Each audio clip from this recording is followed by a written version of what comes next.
welcome back to my channel. My name is Melissa Oti, and if you're new on this channel, please kindly subscribe and click the bell so you get notified whenever I post new content on this channel. So you guys, before I start, I want to quickly say that I am not here to judge anyone. I'm not here to judge my neighbors, because we all understand things differently and we all react to things differently as well. And I'm also not here to talk down on child protection services, because they are here to protect our children, so we all benefit from their services. So whenever their wind turns to your direction, you have to deal with it and manage it the best way you can and move on. So I'm not here to judge anyone at all, but I just want to quickly share with you guys something that happened. I know that when it comes to sleep training a child, it can be so difficult, it can be so emotionally draining, because I remember then I used to even cry, and most times people advise you to let the child cry it out, because obviously for the first few days of sleep training, your child will definitely cry, because your child wants to be with you, wants to just be around you at the time, and unfortunately you can't. You have to detach from them, let them stay in their own space for some minutes. They cry, you go back, you check on them.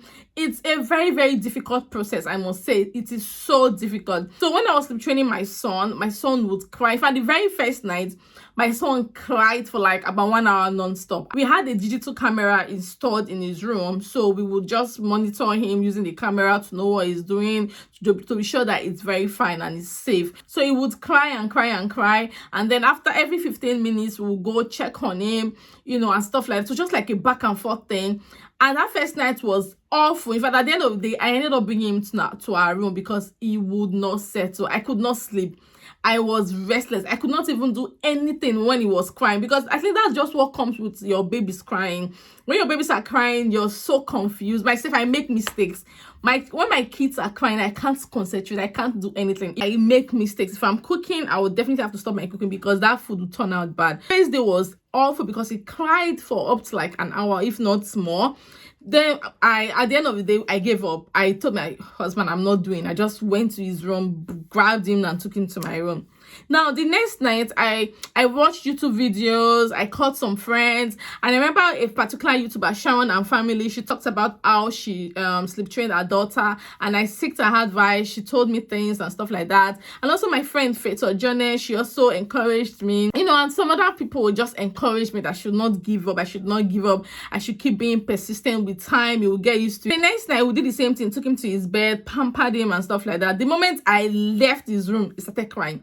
And my son is very, very vocal. Like his voice is very loud. He's a very playful child. Kind of person, when he's crying, he will be hitting the floor. Like he would just be screaming and screaming and screaming. So he was screaming. I would check on him. I was restless, but I was determined to sleep train him. So the third night, same thing. Fourth night, the same thing. I kept on being persistent. I kept on taking him to his room. And at night time, it would cry.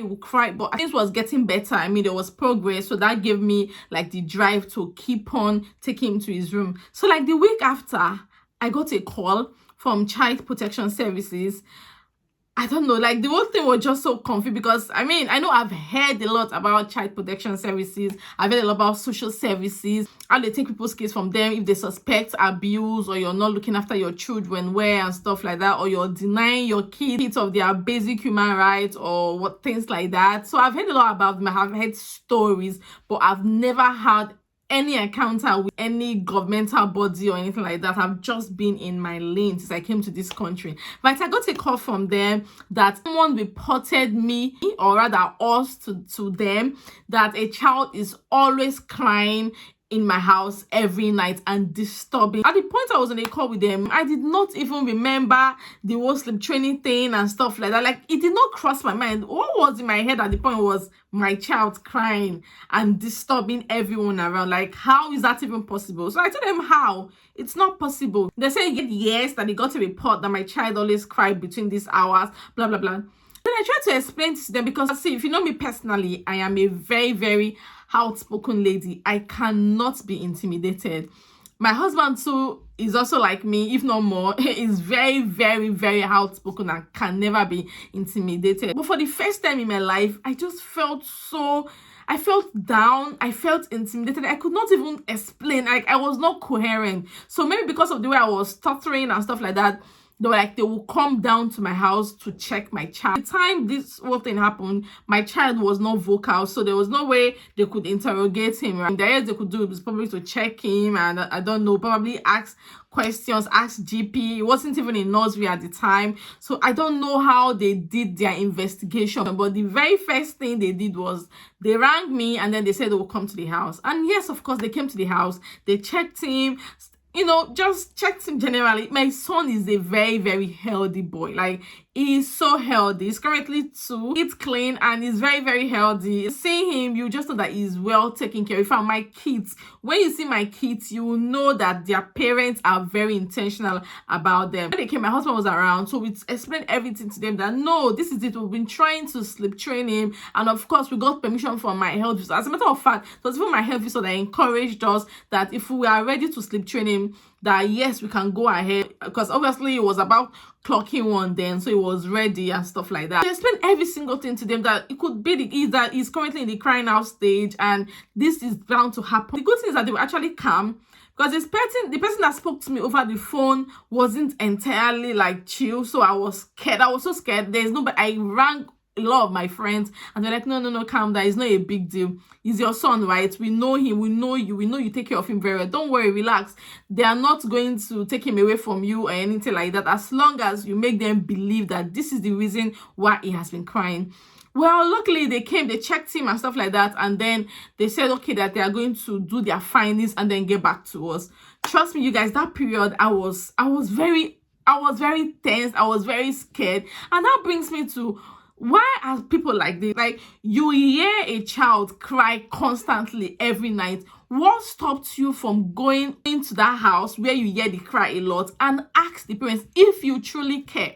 Why can't you just walk to them and tell them that, see, your child cries at this time of the night. What is the problem? Is he all right? Is he okay? Is there anywhere I can help? Because trust me, you don't love their kids more than they do. We all love our kids. We all want to be there for our kids. And nobody ever wants their child to be taken away from them. Do you know the emotional torture the parents will have to go through? So why would you want to encourage that? If you suspect abuse in any form, why don't you just ask? It's a different thing if probably you see injuries on the child's body. Yes, I encourage you to call child protection services, but this time, in this case, it's cry. Like, you keep hearing the child cry and cry and cry. So just offer to help. That's the truth, instead of just ringing straight away. How would you feel if child protection services come and take that child away from that parent, especially if the parent is not even abusive in any way? Imagine, you guys, so I'm not supporting abuse in any way or in any form, but I'm just saying, nothing stops you from being welcoming, nothing stops you from being warm. Because that period I was sleep training my child, I was destabilized. I could not do anything.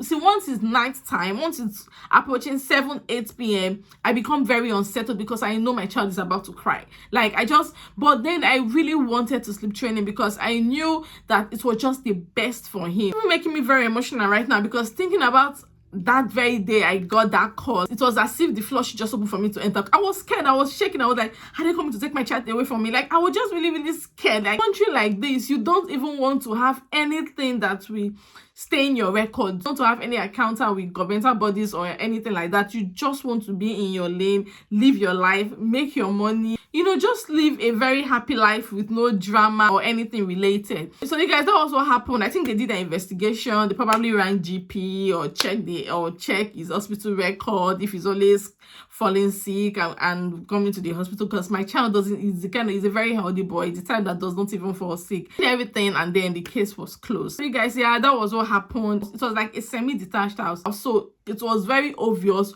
who actually did the reporting. So my husband was like, I should not approach them and stuff like that. But like, no, I have to approach them because the child protection services did not reveal the identity of the person that did the report, because I mean, confidentiality has to be maintained. But I had to like confront my neighbor, like, see, this is what happened. What stopped him from coming to me? She was like, yes, I keep hearing him cry every night, and it unsettles my children, so it unsettles all of us in the house. I was unsure. I had to call social services just to be sure that everything is all right in your home. I mean, we are just like next door. So what stopped you from coming to me to ask if you really care? I confronted her, and she was like, well, I just had to. She was just talking. So I had to talk to her to make her conscious of what she did. Even though she was very unapologetic, but I really needed to caution her because I was scared of her next step. Who knows, tomorrow she might just cook up another story. Well, the thing is that at the time all of that was happening, we already got a house and we're already planning on moving. I had to hasten up everything because I just needed to move. I was so upset. I was so angry. So, yeah.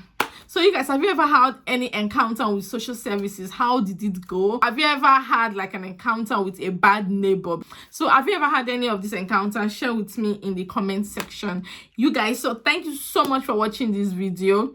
I'm so happy that I'm actually smiling talking about this story because at the time this happened, I was very, very worried and almost depressed. Like, people that know me personally know that I'm a very fragile person. Like, I don't even have mind at all. Like, I'm a very fragile person and things can actually get to me sometimes. Human, I mean, I'm human. Even if I've got 100% thick skin, there is no way I won't feel bad. I mean, I'm human and I've got feelings. So you guys, thank you so much for watching this video. Kindly hit the subscribe button if you've not and smash the like button. Till I see you all in my next one, guys. Bye.